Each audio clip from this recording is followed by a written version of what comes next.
we need to continue to focus on the employee experience as a whole and really growing into what those needs are in a different way. So we need to be able to understand who is doing what within our function and how to enable a faster and more efficient product and solution for our employees that meet their needs.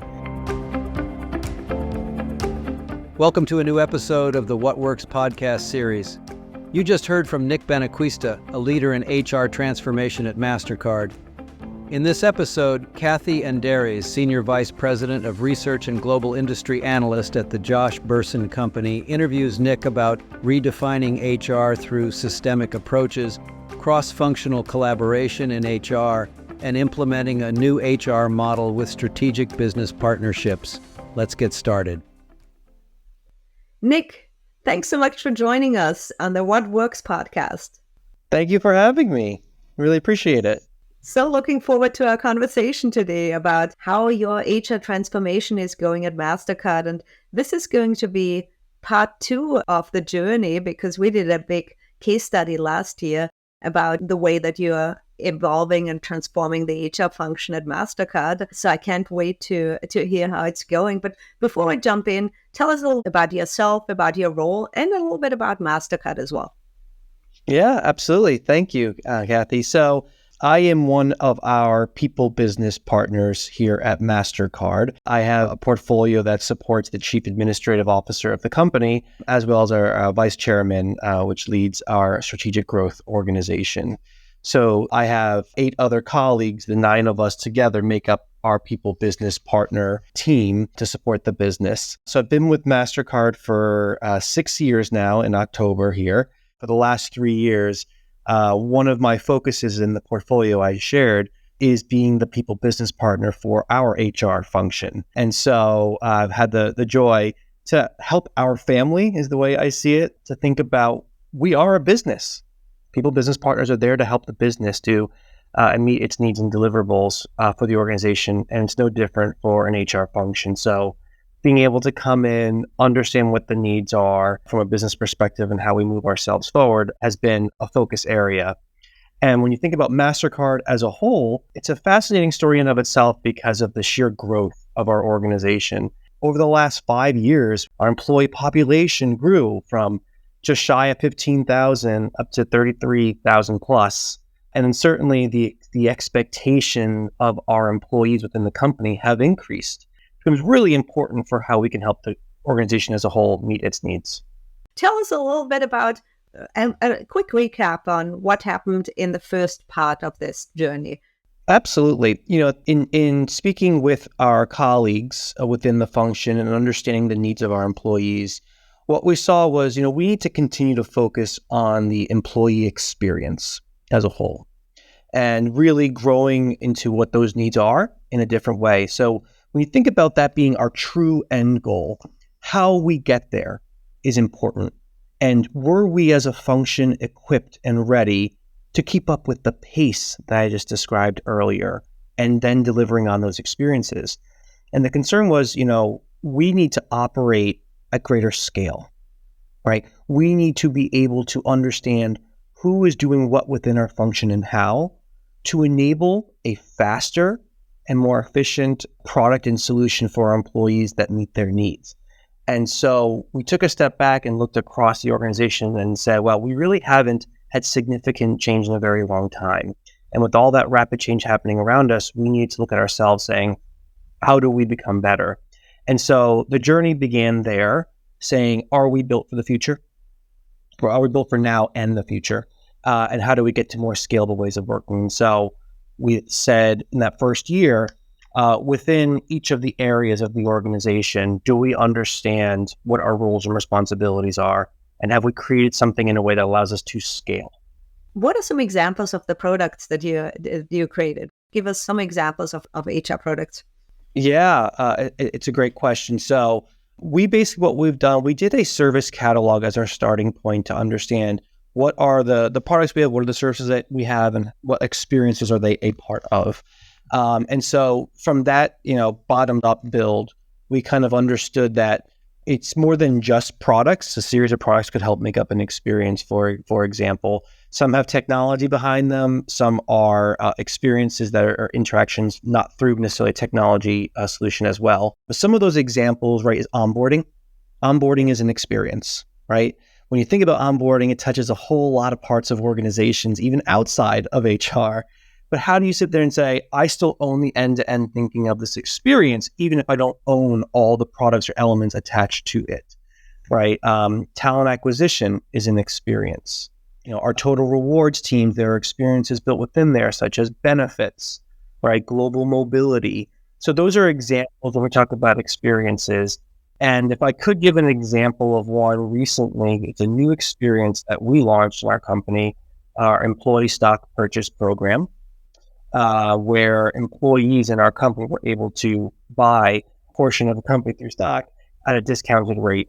The launching of that was done with the new experience model in mind.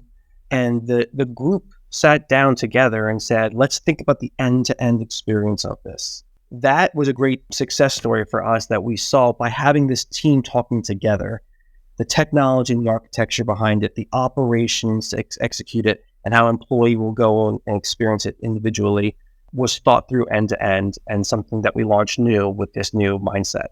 Wow, what a great example, because now people can own part of the company, right?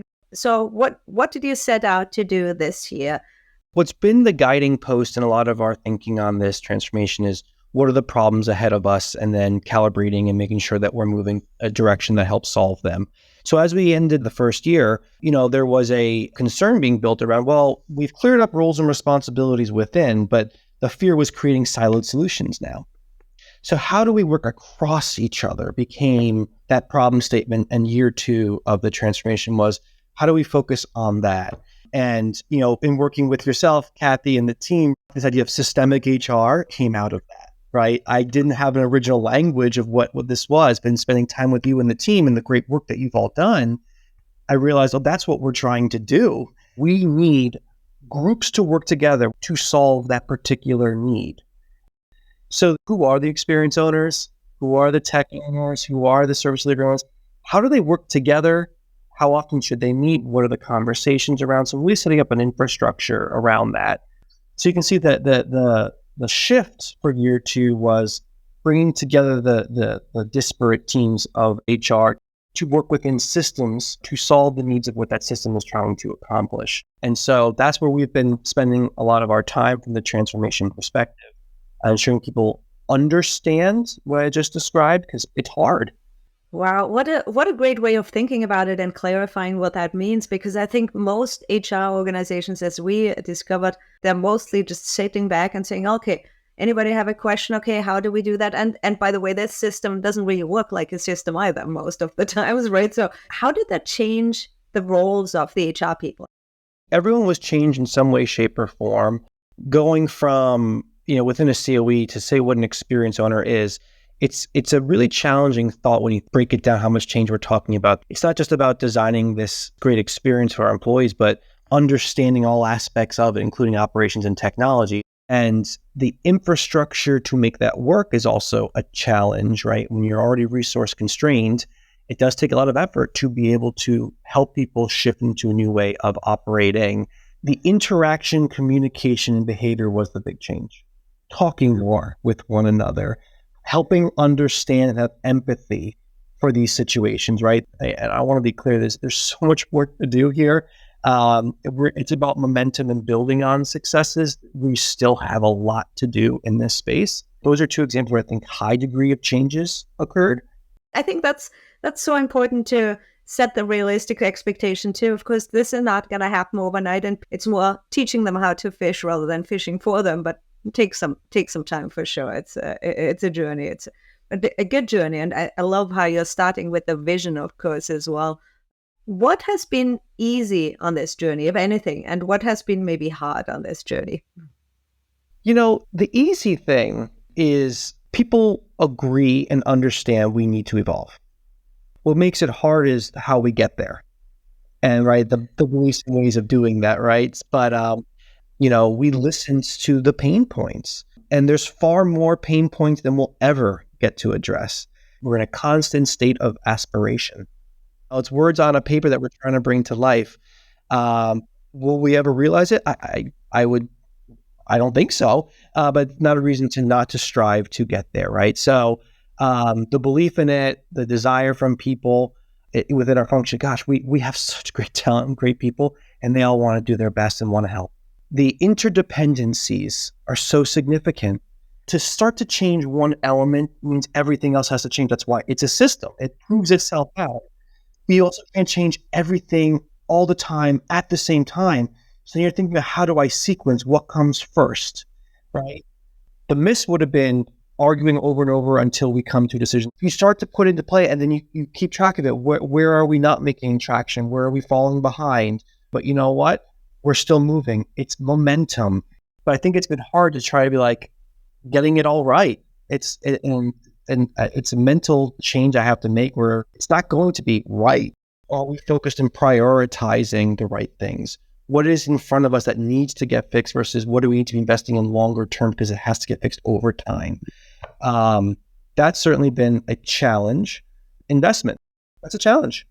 And it's not just dollars investment, it's time investment. When you want to sit down and think through roles and responsibilities between tier 0, tier 1, and a location business partner, by country, by experience, I mean, that's people's time. They have to step in their day job to articulate and process map and understand, right? The talent acquisition team, the amount of time and energy they put on a big wall, there is a very large flow chart of all the processes that had to take place within a TA experience. Then looking at each and what I want to solve and how do we create efficiencies, a team working on that. It is people and their time investment too. That's hard because you're running the business at the same exact time, right? And you can't have people working on a transformation who don't understand it. So you always need content owners and people who understand it and can provide their insights. So that's also been a challenge and throughout the transformation as well.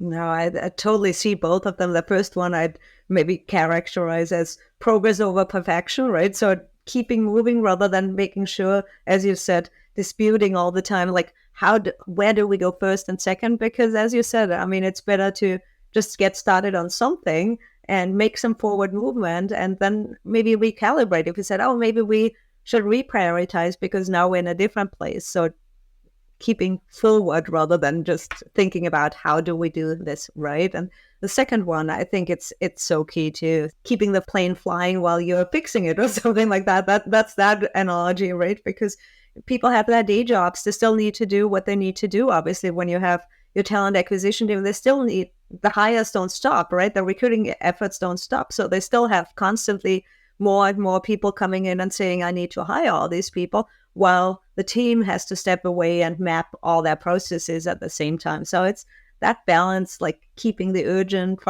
with the important and all of that is challenging, but you're managing really well. So how do you feel it's going? What are some of the successes that you have, and maybe what's next?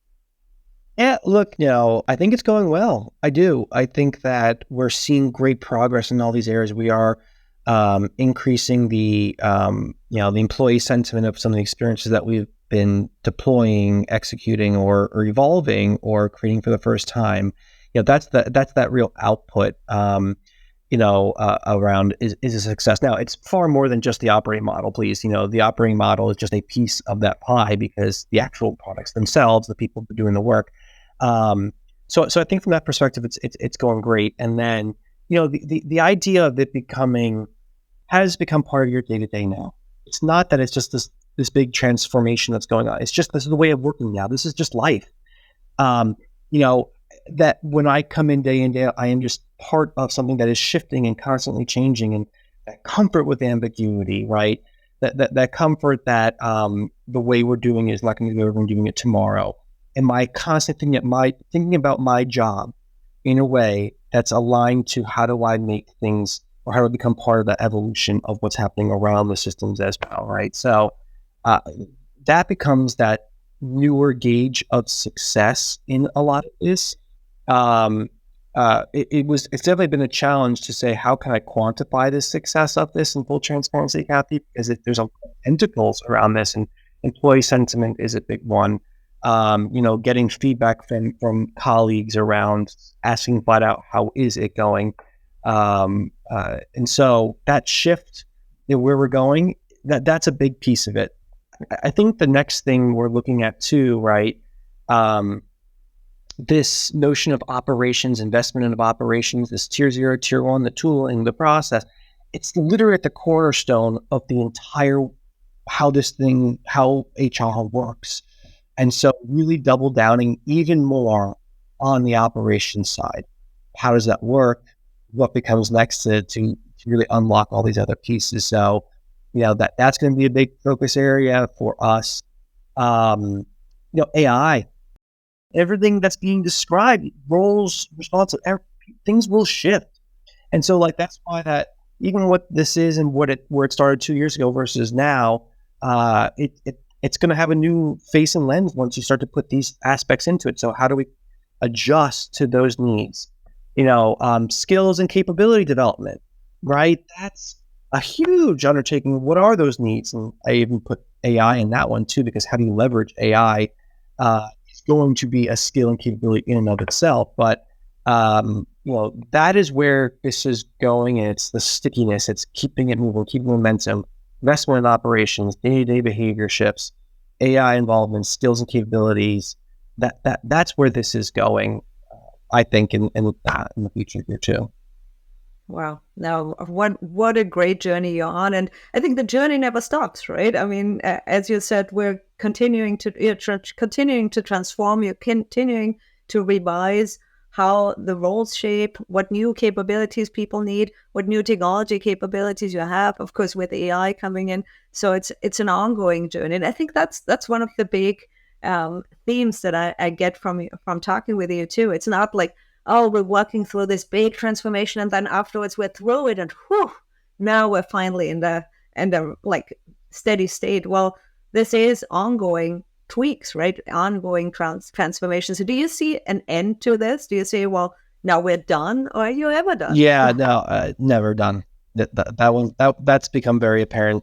I think is that it's just ever ongoing and it just keeps adjusting. Different factors come into play: business factors, external market factors, internal factor. It's just constantly shifting and changing, so it'll always adjust.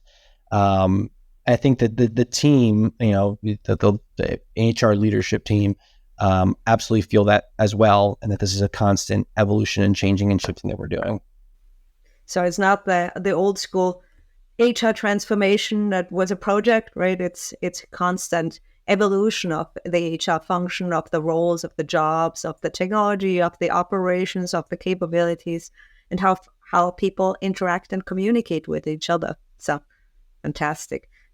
Any last word of advice or anything else that I should have asked you? I know we covered so much ground.